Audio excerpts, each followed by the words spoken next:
it was amazing. And my experience, I just had a lot of fun, and I wouldn't stop until I learned what I was supposed to learn. Who was at AFO last year? Anybody? I know I see some AFO people, AFOs in Orlando. We have the AFO people right over there. Karen and Eric, they're there running AFO. I was there last year. I bring this up because talk about training. Injuries are going to happen, okay? And you got to power through your injuries. Don't be like me. I'm like a little stupid when it comes to injuries. But the day I went to AFO, that night I had surgery on my arm, so I had a distal bicep tear. And so they cut my arm and pulled, and I had to be there for my fans, so I showed up anyway. I was so distracted because I was supposed to start my MMA career back then, and I didn't. But I'm glad to go to AFO this year and already have 5 MMA matches. You got to power through all your injuries. You know, when someone tells you it's not going to be done or you can't do it, it's all in your head. I remember I broke my foot skydiving because I skydived. Snapped all my tendons off my bone and everything. The doctor said that I'm losing 60% of my foot and like foot movement. So I called my brother up. He's like, I'm getting you out of the hospital. My brother was a little crazy. So I'm like, sir, you can't take me. He's like, yeah, I'm taking my brother. He picked me up, kicked down the door. Door was like, alarm was like, it was some hokey little hospital. Then he transferred me up to Valencia Hospital. But, I overpowered that. And I have like 95% of my foot back. I mean, you just got to, when it comes to injuries, you can't be like, oh, I get frustrated. Because it sets you back, but I say that's the advice. You're going to train, you're going to have injuries. And when you have an injury, you can't, you take care of it, but, don't be like, you have an injury for years. You know what I'm saying? Some of my frustration when it comes to training is just mostly in working new techniques and not being able to get to where I want to be right away. It's just a matter of keep, maintaining and you keep trying to get better. Like, I remember when before Jason came onto the show, I had a pretty good jumping, spinning back kick, and all of a sudden he came on, he was like, I was like, I gotta get better at that. I've trained martial arts for a long time. It's like anything, You just have to keep doing it. It's like if you shoot basketball, if you shoot 3 shots, you might miss all 3 of them. But if you shoot 100 shots, you're going to make a lot more. You're also going to miss a lot more, but you'll make a lot more. So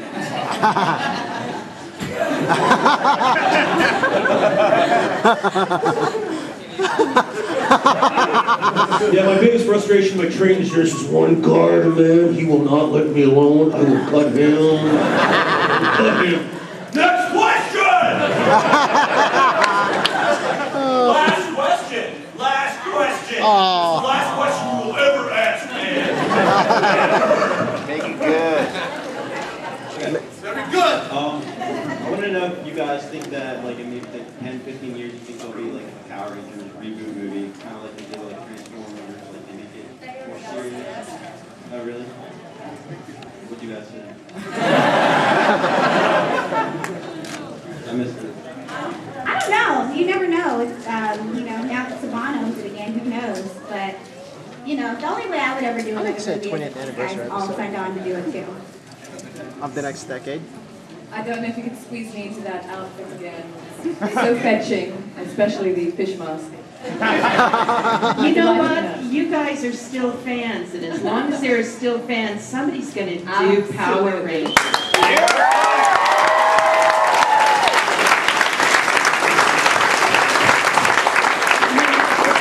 That's what happens. Now, whether or not they'll do it well is another question.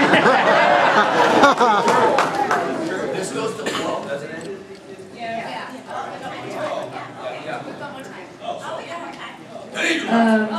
What else?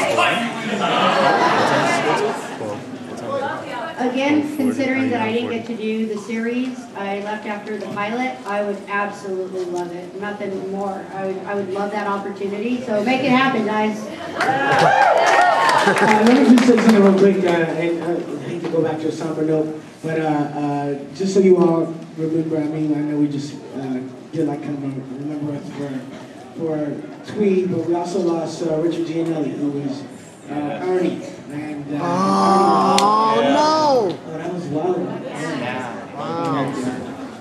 Yeah, and he was Ernie ran the juice bar, and we had a lot of good times with him as well. I didn't want him to go unremembered.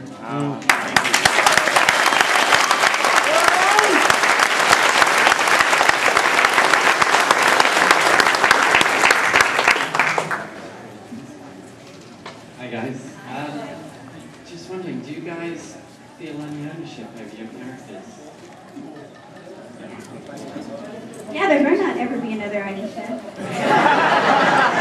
No, yeah, absolutely. I mean, I do only because coming back to stuff like this, there've been so many people, you know, like that young lady, and like just everybody who's come up and says, oh my God, you know, I can't believe I'm meeting you, you're my favorite, or you're my first crush, or whatever. I mean, it's so special to you guys, so it's so special to me. Like it's, you know, it's something that I really, I don't think you ever do anything bigger than something for kids. You know, I could probably do a million other things in my life, and I don't know that I'd ever do anything that means so much to someone, you know? You know, I have always felt that I had a small career, but Miss Appleby has given me more than my 15 minutes of fame, you know? And I can't begin to tell you how grateful I am to all of you who remember my work as Miss Appleby, because, you know, it's every actor's dream to have a character that plays. And I guess Miss Appleby did. Thank you.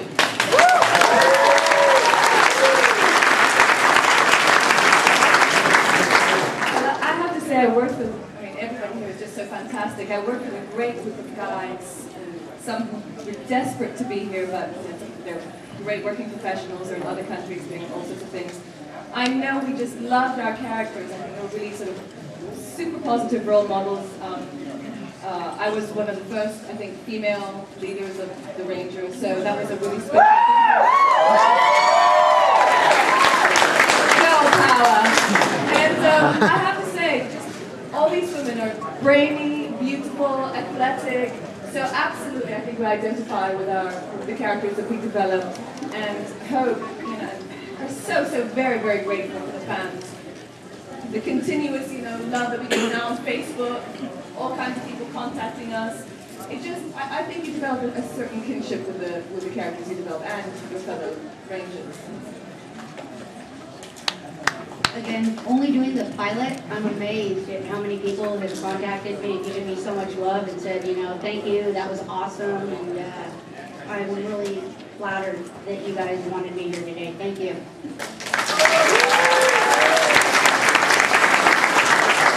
The whole experience has been a blessing, and I definitely feel like I own Tanya and own her. I would have liked to own like a percentage of the paraphernalia. That would have been really nice. There would have been a lot of Tanya sold. Anyways, but yeah. It took me a while to own Kat because of replacing such a popular character. But the writers were really good about writing our characters around some of our talents and stuff, so that helped. But yeah, I can't say I own her. I don't feel that way. I really enjoyed it when I was on the show, but yeah.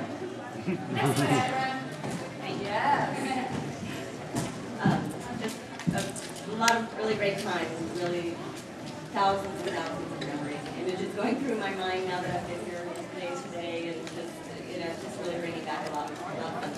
And so thank you very much. Appreciate all of you, you know, showing up.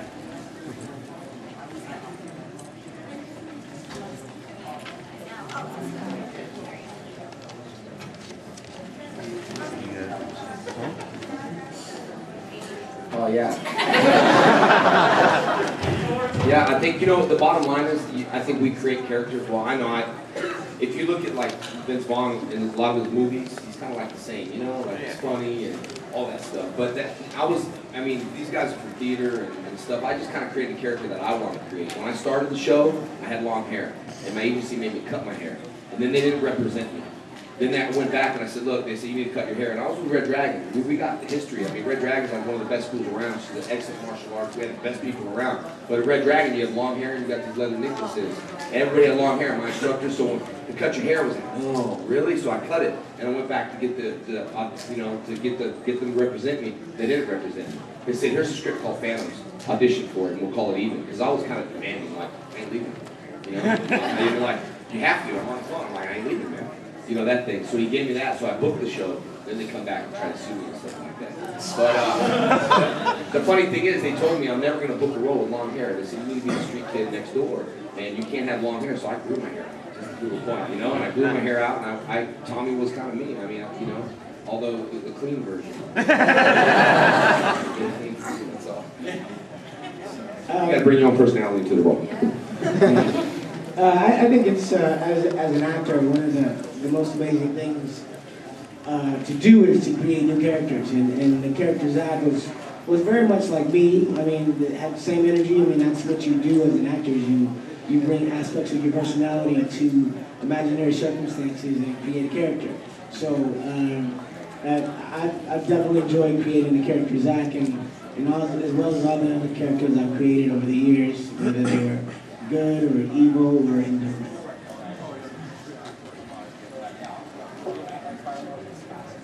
You know, being one half of the fat and skinny duo, you need two signatures on that pink slip. So whether or not I actually have full ownership, you know, is a subject of debate. Yes, obviously it's your own personality. Unlike heroes, it has to be an individual. Each hero has to reflect a specific person.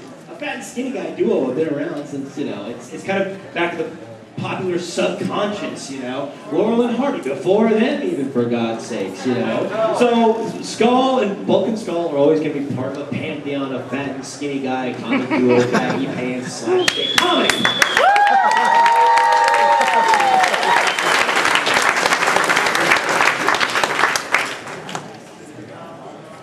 Big meeting over there in the question department. Someone must ask the bad questions. I think we're done for the last one question, I think. Last question. Last question, all right. Make it good this time. When it came to the Air Rangers, how you like acting Rangers? I have to say, I just love those guys. I'm really, really close friends with Alan still, who's a Black Ranger, Alien Ranger, multi-talented guy. They were just a fantastic group of people. We're so lucky to be there, you know. They were really positive role models, I think. Also, I love that it was multicultural. We're all different, you know. I come from, you know, the Middle East, and there's, you know, the American guys, and, you know, the Muslim black guy. And there's so many great. I mean, I just love working with those guys. Really super talented. Jim, incredible comedian. The guy who did the Yellow Ranger, the Yellow Alien Ranger, unbelievable talents. And I hope that, you know, in some of the episodes, looking back, I mean, I thought, they're really cute episodes. I really liked them. You see that, you know, they have a lot. You know, I kind of wish that that was investigated a little more, so you could see more of their talents. But it was a great group of people. I'm just extremely fortunate. I consider being a working actor being extremely fortunate. Wow. But yeah, it was marvelous. Thank you for that. Right. Okay. That's it. We are done. Thank you guys for having us. Yeah.